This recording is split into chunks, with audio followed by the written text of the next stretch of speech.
Welcome to episode 1 of the Fight for 15-Minute podcast. My name is Michael Conti, and in today's episode, we talk about the crucial role parents play in early childhood development. This is Dr. Chen, your co-host.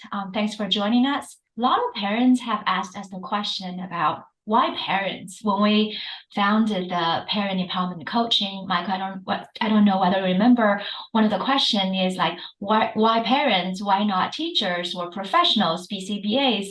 And so the idea is that when you found some service provider as a parents, maybe you can say, well, perfect. Then you can have my kid, you can help my kid for 2 years, and we'll be all set. And we had a long conversation between you and I. We're talking about maybe that's not the way to go. And there need a lot of training just to change the mindset that, yes, you can pay BCBAs, you can pay RBTs, you can find one of the companies in your area, but it does not mean you are just say, okay, my kids are all in good hands and I don't have to do much at all. So I think in this episode, we'll just want to chat about why we say parents are the most important piece in this whole equation, and why PEC, we focus so much on parent training, why we spend all our energy, pull resources from different directions, and just want to create the best curriculum and modules and webinars for parents. It really is, because you said it best. Providers will come and go. You're not sure the level of quality you get from schools and providers, but the parent and the family is the constant. And just knowing that, especially when these kids are young, it's really putting them in that space of creating a good environment. And, that's why the parents are the focus. We spend so much time on the child, which is very important, but a kid is going to spend most of their time with their family. And so as the family feels more confident, has good plans on how to help their child, I think that's the best measure of success, not only for the child, but for everyone. We're just a big fans of tribe. And ultimately, we want a tribe of people to know how best to help the young ones in their tribe. And I think another thing it's important to remember is that it's the interaction that defines how your child learns language and how your child to pick up cues from the environment. And I think we spend so much time trying to figure out the written curriculum, right? Like the baby map, the like gazillion other ones on the market, teaching functional skill, teaching communication skill, teaching play, what's the protocol, what's the procedure. I felt like those are all good. Sometimes we forgot that all of this is situated in the interaction between a mom and a child, the interaction that's captured in that peekaboo, the smile, the share, the enjoyment, and the kids need more peekaboo. And then using the opportunity, we're trying to teach more peekaboo, the communication, the joint attention, and the imitation, which we talk a lot in our book. Yes, it's the simple things, right? It's not just this fancy, you don't need a 100-page guidebook. It's right. Literally, I need to play peekaboo with my child more. And ultimately, the parent will know best because they see all the subtleties of a child. They know the culture. They know when their child is hungry. They know when a child gets upset. So I really think it's just helping them understand that simplicity is the path to success. And it is fundamentals. Something is as imitation. Something as simple as just reading to a child and helping them understand looking at activities. Or just getting their hands in a bunch of messy Play-Doh. So I think it's taking the simplicity of that and just acknowledging that with enough good effort and practice, you can see some of the progress that you're looking for with your kiddos. I love how you make it so concrete, right? Like when I think about intervention, you're not thinking about like pages long of written instructions. You're just thinking about the Play-Doh, like you said, like the games mom and dad and the kids play, and the siblings wrestling with each other, and put a blanket over the couch and make it a fort and have a flashlight under, and then start to make it fun, and using that kind of activity to build the skills the child need, the imitation, the pre-linguistic skills. So it's almost kind of having the intent, right? Because I think that's where we can sometimes get stuck. What do I do today? So maybe just having one or two goals and even making a running list. You can have a list of peekaboo. You can have all the music things that you and your kid likes. You can get a YouTube video, unlimited amount, and you guys could do a dance party. I think it's saying at this time of day, maybe before or after we eat our dinner, let me engage in at least two things. And you can rotate them. But I think knowing what you're going to do helps to erase that kind of fear that you have to make it super rigid, or that you go in not knowing what to do. And at that point, I guess it doesn't have the motivation. So I think that's a great, great thought. It's just really just thinking about the simple things you already do and just committing to them on a regular basis. Now you mentioned about rigidity. Oh my gosh, like there are several cases that I have helped with. It's almost a struggle of, I even see that in clinicians, Michael, is like, this is our schedule. We're going to follow our schedule, right? Like what you are speaking about is like, let the child lead the play and let your energy flow in that game. And you just have to really enjoy that game. And your child knows whether you are having fun or not. And once you're having fun and you are ready to kind of think like, okay, this is great. I got my kid attention and I did plan something, but the kid did not like. It's okay. I switched to a different activity. You'll go in, have like plan A, plan B, plan C. If your child does not like plan A, it doesn't make sense for you to push for plan A.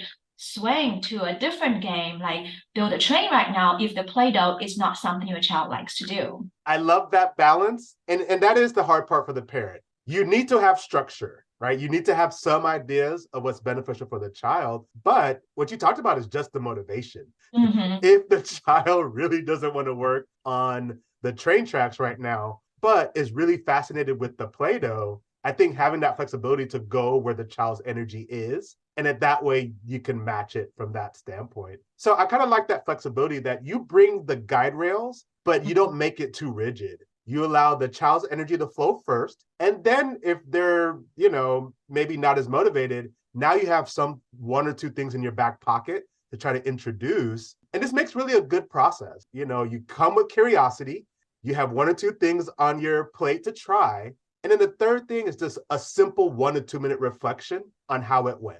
Did he laugh more this time? Did he try to imitate a sound that I made?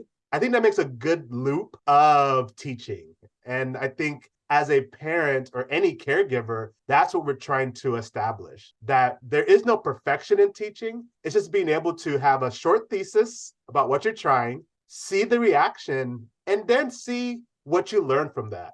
Hey, he really likes the Legos. Okay, maybe I can do more on the Legos. Or he really struggles in this area. Maybe it's a new thing to pick up. I think that's the neat thing that could be done in these type of settings. And I really encourage like parents to take a video of, their play session, and maybe the dad can take the video while mom is playing with the child, and then look at the videos together and see, oh, what we can do next time that's different. I remember when I was helping a mom that, we were setting up the ball game, and then because the target word is ball and bounce, those are the words we want to keep practicing.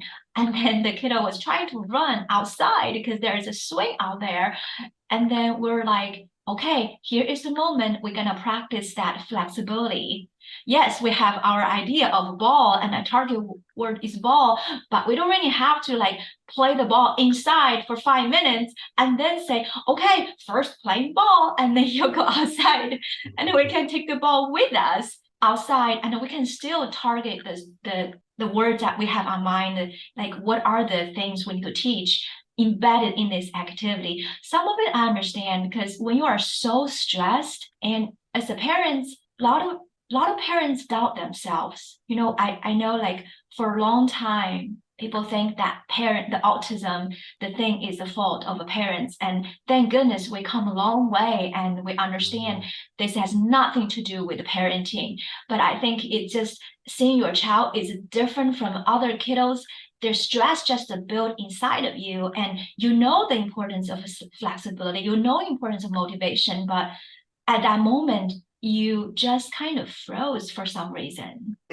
That kind of paralysis by analysis of what to do next. So one of the simple mantras that we like to talk about is movement is energy. meaning for the parents to do more action things, because we spend so much time planning. What do I do next? How do I prepare? And we love planning. It's a big source of what we do. But really, this is about movement. It's the action of let's play and do something.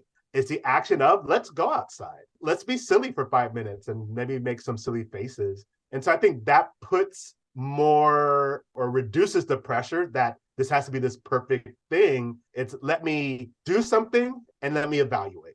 And now I can kind of make some adjustments. And then let me do something else, try, and then let me evaluate is healthier to actually make progress versus kind of staying in our heads for too long. And that happens with parents, happens with lots of folks, just to stay in the more active mode of how we interact. And evaluate often and make adjustment. Yes. And going back to your video thing, I love that we have these cell phones are a problem sometimes, but I love that we can actually video a little bit of it. So the reason why it's helpful to video is really that you can have that objective observer and just watch some of the interactions. What happens a lot of times is when you're working with a kiddo, you're so busy trying to, manage your energy that you actually miss these subtleties that now going back, you can say, oh, there was an opportunity to do a communication attempt that I just happened to miss. Or, hey, I really saw the change in his energy when I asked him about, let's dance versus let's, drink some beads. And so just watching yourself with video, not with a critiquing eye, you're just looking to collect a little bit more data. And it's all about improvement. So it's saying, okay, I tried this. Let me get one thing to get better at when I teach next time. And I think just that one simple thing of, all right, I like the Legos. We did the Legos. I noticed that I could have maybe introduced a little bit more talking about the colors. He seemed interested. And that's it. You don't have to extract 10 things to do. But now next time you teach, focus more on that communication attempt. And so that creates what I call the positive feedback loop. You learn one new thing in your interaction with your child every single day, you'll end up with a treasure trove of knowledge that does make you just as qualified as any type of early providers that you would interact with because you know your child and you've built your own process and how you get better and connecting. And the systematic approach I think we're talking about here is you do not have to conquer the whole thing within one day. You're just picking up one skill at a time and just keep polishing that skill. That could be looking like be good at reading the nonverbal cues. And for a child, 3 or 4 year old who did not have love language, that child is still communicating, right? And communicating in a way, maybe turn the head away from something or push away something or start to turn the body, and all these are signs of, okay, maybe I should try something different, my plan B, to capture more interest. This is telling me that the Play-Doh idea is not going to do it today. Yes.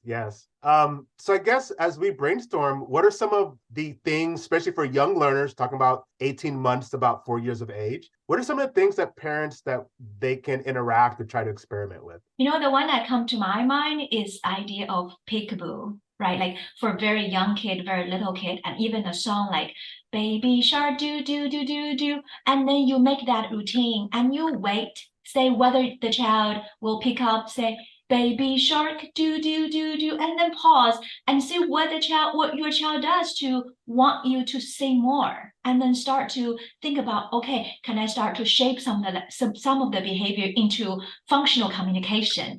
That could be simple signs said, say more, or shark.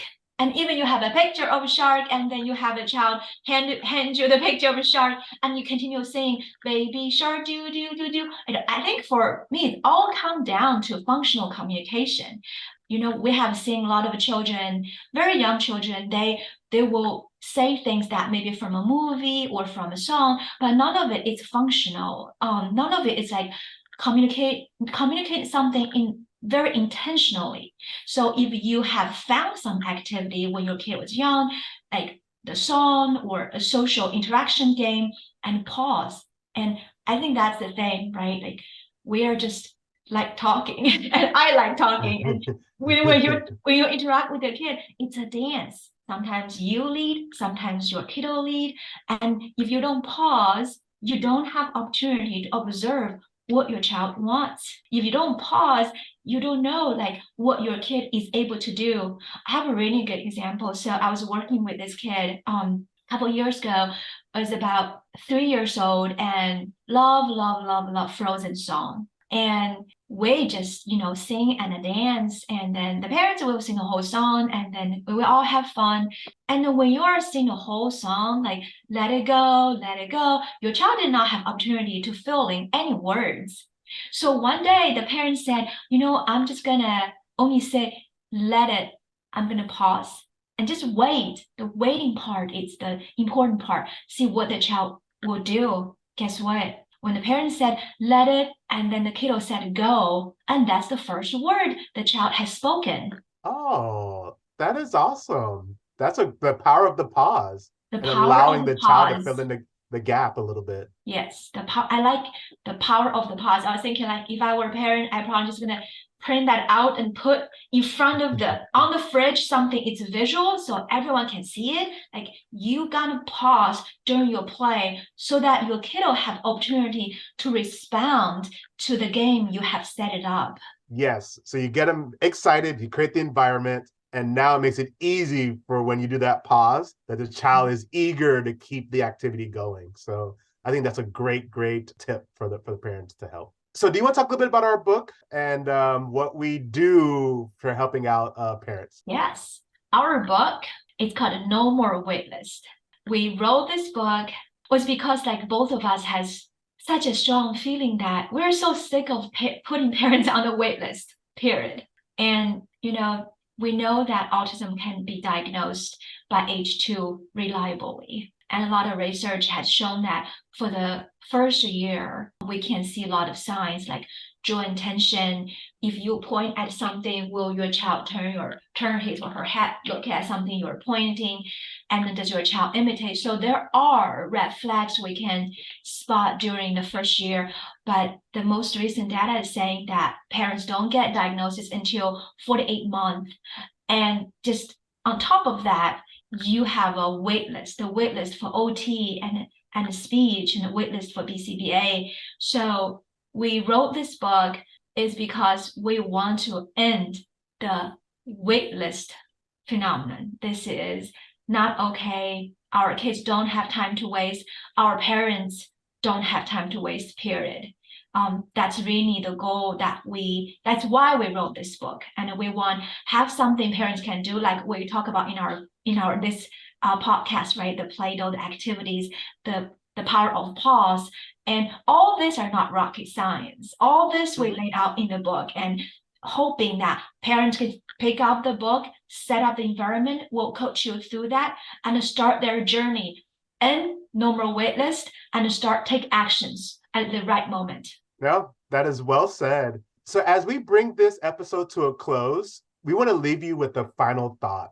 Parenting a child with special needs is a journey filled with challenges, but also immense rewards. Remember, you are not alone in this journey. Our book is a comprehensive guide that is designed to empower you. Feel free to visit our website to get a copy of our book and explore resources that will assist you on the journey. Stay empowered, stay informed, and let's continue this conversation together. Until next time. See you next time.